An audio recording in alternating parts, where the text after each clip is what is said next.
Jan Diomandé es el mejor futbolista que hasta ahorita se ha mostrado en el Mundial porque hizo lo que se le pegó la gana con la que yo considero la mejor defensa de todo el torneo, que es Ecuador, en donde también hay que destacar a Joel Ordóñez, se mandó un partidazo y tristemente hoy los laterales no estuvieron tan finos al momento de cubrir esas bandas y de verdad al final de cuentas fue un duelo de defensas en donde no podía quedarse un 0-0, que nunca llegue el 0-0 a este Mundial, y un jugador del Manchester United tenía que romper todo esto, que fue Amad Diallo. Vamos a analizar este partido tácticamente. Antes te dejo el top de los mejores y los peores jugadores que nosotros elegimos en este encuentro. Chécalo muy bien. Vamos con lo mejor, en donde ponemos al ya mencionado Jan Diomandé, Seko Fofana y Joel Ordóñez, 2 de Costa de Marfil, 1 de Ecuador. En lo peor ponemos a Piero Hincapié, Elig Wahi y Alan Minda, 1 de Costa de Marfil, 2 de Ecuador.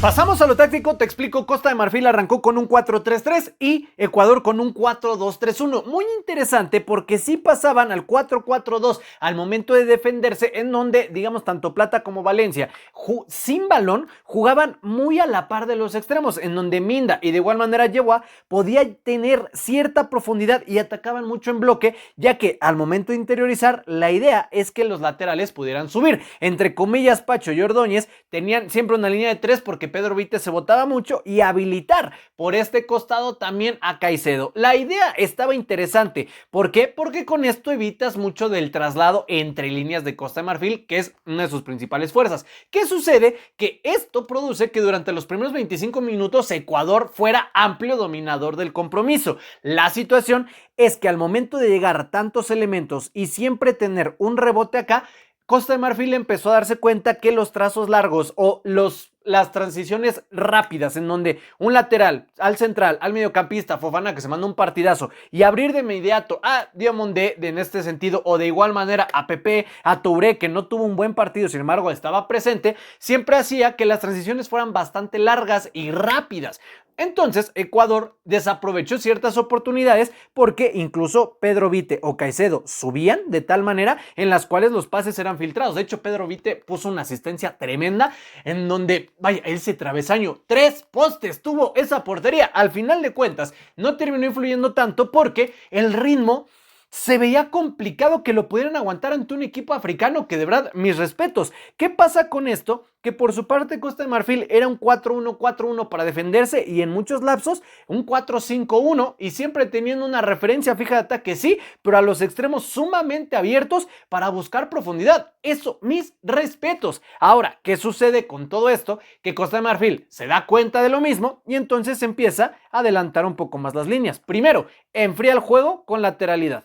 Después hace ciertos ajustes, esto ya en la segunda mitad, en donde sí pasas del 4-3-3, pero pones más en paralelo a tu medio campo y muchísimo más cerrado para que esté más abierto los extremos, incluso a perfil cambiando Diomandé, porque primero Hincapié no pudo, después en este sentido estuvo Franco, que tampoco pudo, entró Preciado y más o menos como que se equilibró un poco. Sin embargo, al abrir tanto esto, un tema muy complicado fue que Caicedo y de igual manera Pedro Vite se iban juntos, los dos contenciones siempre a donde les dictara el trayecto del balón, y por consecuencia muchas veces veíamos al medio campo de Costa de Marfil recibiendo balones solitos. Cuando empezó a suceder todo esto y Ecuador se defendió un poco más por zona, fue cuando otra vez Costa de Marfil trató de jugar todo a balones filtrados, interiorizando, ni siquiera llegando a línea de fondo. Los extremos interiorizaban, ya cuando estaba incluso también Amad Diallo,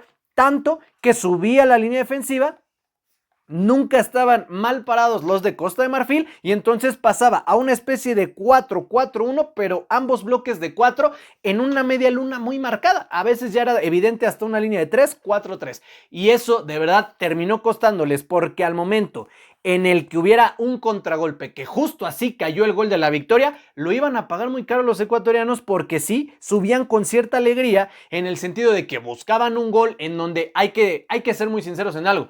Lo dije al principio, para mí Ecuador es la mejor defensa del campeonato, sin lugar a dudas. Tristemente en ataque no tiene el mismo punch. Ahora súmele que también no aplaudo nada, que a Ener Valencia y a Caicedo los traían como piñatas, particularmente Frank Kessie, y de igual manera Fofana un poquito más limpio, pero No, bueno, los llegues que les estaban dando, la verdad estuvieron bastante fuertes. Obviamente el técnico de Costa Marfil cambió absolutamente a los amonestados, es decir, limpió tarjetas y en un contragolpe a los extremos que tienes acá, interiorizan rápido los laterales, traes corriendo a tu propia defensa hacia tu portería y simplemente Amad Diallo tuvo que esperar un servicio de zurda, girando el pie, colocadito. No pudo hacer nada Galíndez, 1-0 ya en la recta final del partido.